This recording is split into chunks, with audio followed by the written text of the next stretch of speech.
pas gitu. Kalau owner bebas gitu. Mau punya bengkel, mau punya warkop di satu titik kagak apa-apa gitu ya bro ya. Awal-awal pensiun dini ya nikmatin dulu lah. Yang kedua kolaborasi sama temen. Ini udah mengarah-ngarah kali.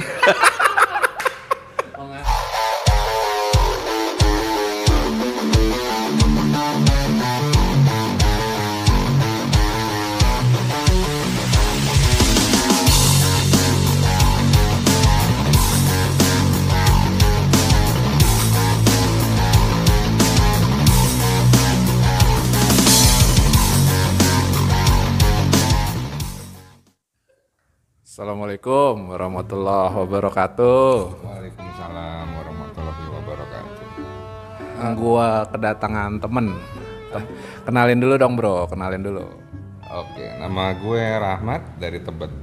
Dulu nih cuy, ngalor ngidul aja, ngalor ngidul ya.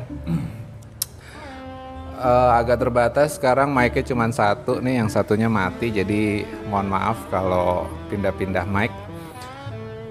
Om Rahmat nih kerjanya di korporasi, sekarang udah beberapa tahun ke belakang dia memutuskan untuk usaha sendiri. Mungkin gue mau tanya-tanya kira-kira gimana bro? Boleh sih cerita awalnya ya.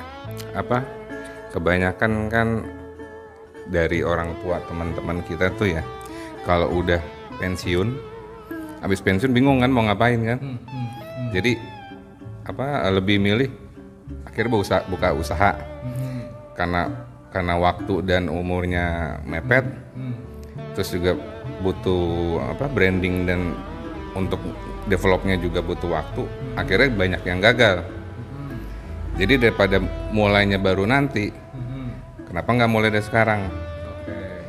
Nah jadi udah diskusi sama keluarga, gimana kalau mulai usaha aja nih? Toh ntar sama aja kan, pensiun juga ngapain juga buka usaha juga. Jadi kenapa nggak dimulai dari sekarang gitu. Akhirnya mutusin untuk mulai buka usaha sama keluarga. Jadi lo udah berapa tahun nih total keluar dari korporasi terus lo mulai usaha sendiri. Jadi lo usaha sendiri sama istri lah ya, sama keluarga ya? Udah dari 2015. 2015 berarti udah 6 tahun ya? 6 tahun ya bro ya? 6 tahun. Ya 6 tahun lah. Tahun. Nah suka dukanya apa nih bro? Setelah lo pindah kolam jadi usaha sendiri, kayak gimana, jet lag nggak sih bro? Awal pensiun dini ya nikmatin dulu lah. Ya kan, nikmatin dulu beberapa bulan, jalan-jalan santai gitu kan, sambil mikirin mau ngerjain apa nih. Dulu kepikirannya itu ada 2 bidang, kuliner sama fashion. Coba di review kuliner itu seperti apa, fashion itu seperti apa gitu. Kalau kuliner itu perputaran cepat. Jadi modal hari itu untung hari itu gitu kan. Tapi kalau fashion kan bisa modal saat itu bisa nanti gitu loh penjualannya. Dan lebih capek kuliner. Lebih capek kuliner. Nah, berarti lo udah ngejalanin kedua bidang usaha itu ya? Kuliner dan fashion itu udah ngejalanin dua bidang usaha itu ya? Kuliner belum ngejalanin, baru nyoba bikinnya aja. Jadi gue sama istri itu udah nyoba bikinnya kuliner, masak pagi masak, bukan buat dijual ya, buat bikin doang gitu kan, dicobain buat tester gitu kan, ternyata capek gitu.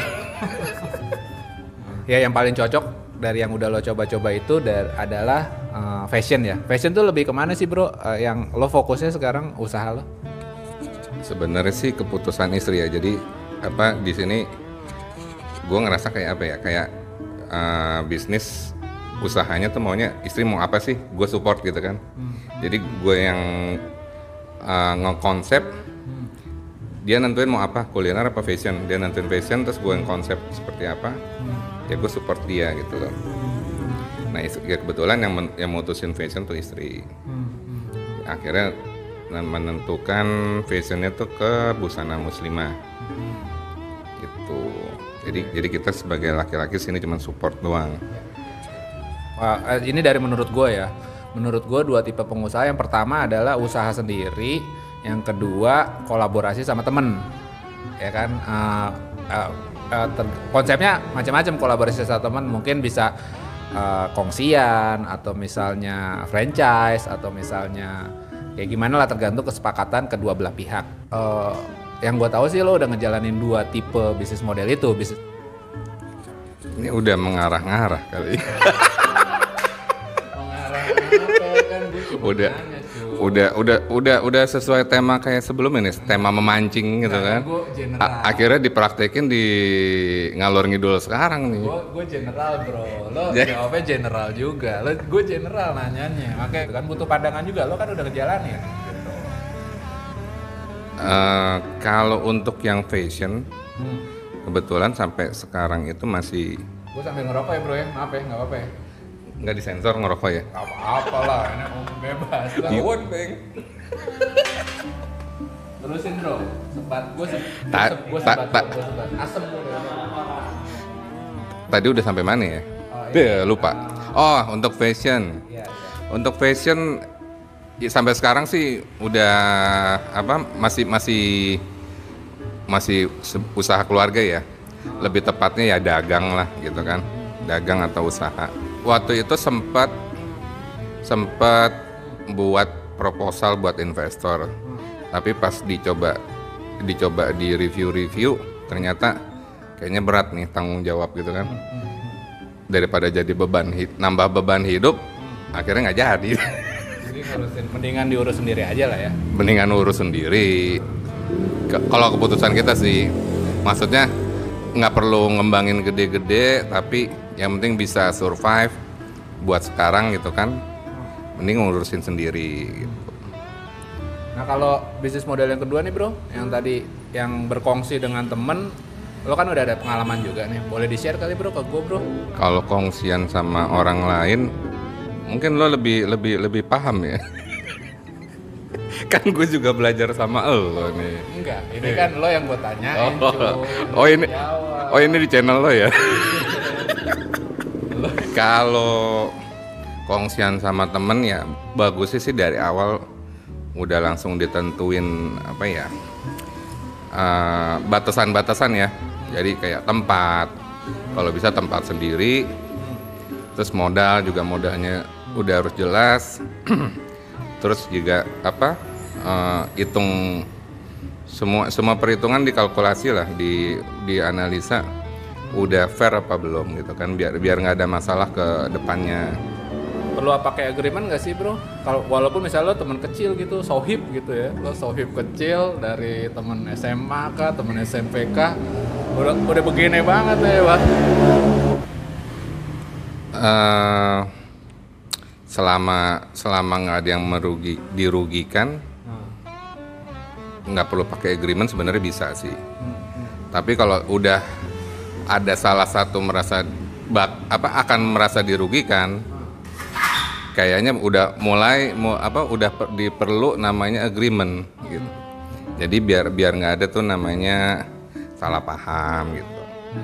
Tapi kalau misalnya cuma modal kecil, modal masih bisa di handle, di tackle lah, itu mah kalau ada masalah bayarin aja modalnya. Bener nggak bro? Iya kan? Kalau pengalaman kongsian sih ada, ya poinnya tuh ya kalau kongsian tuh jangan banyak-banyak. Jangan banyak-banyak, kenapa?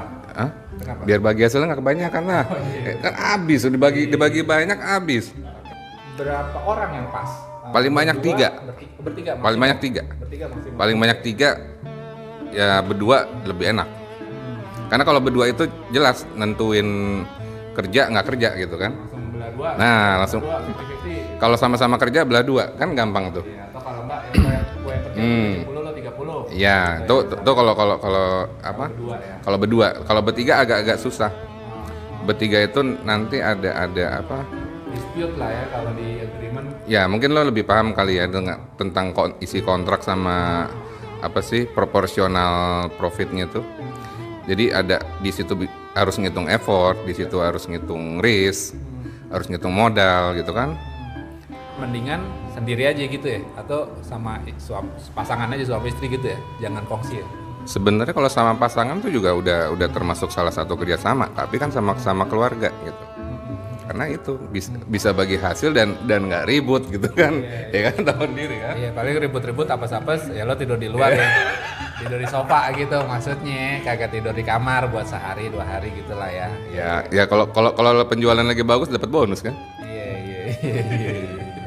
Ya kalau bisa sendiri mendingan jalan sendiri karena di situ otoritasnya kan jadi full. Jadi kita nentuin sendiri, resiko tanggung sendiri, hasil dapat sendiri. Tapi kalau emang harus kongsian, mungkin ibaratnya ya sama-sama belajar gitu kan, atau sharing pengalaman, atau ya ngasih rezeki orang ya bisa aja sih kongsian. Balik lagi tadi ke niat di awal ya bro ya. Tadinya nggak ada duit, terus tau-taunya yang dibangun sama-sama duitnya banyak juga nih, gue culein aja nih gitu kan. Bisa nggak sih bro kayak gitu bro?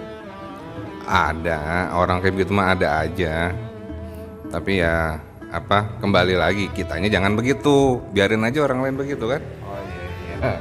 Itu prinsip hidup tuh. Nih di belakang layar ada penonton bayaran yang 50.000. Mana suaranya? Mau nanya kan? Amplop jangan lupa ya, amplop jangan lupa. Ada lagi untuk barang sama tempat. Kalau bisa jangan nyampur antara milik usaha bareng sama barang pribadi. Kalau bisa dipisahin lah, barang pribadi mana, barang usaha bareng mana gitu. Termasuk sama tempat. Jangan gabung sama usaha lo yang lain. Misalkan nih kayak lo di sini.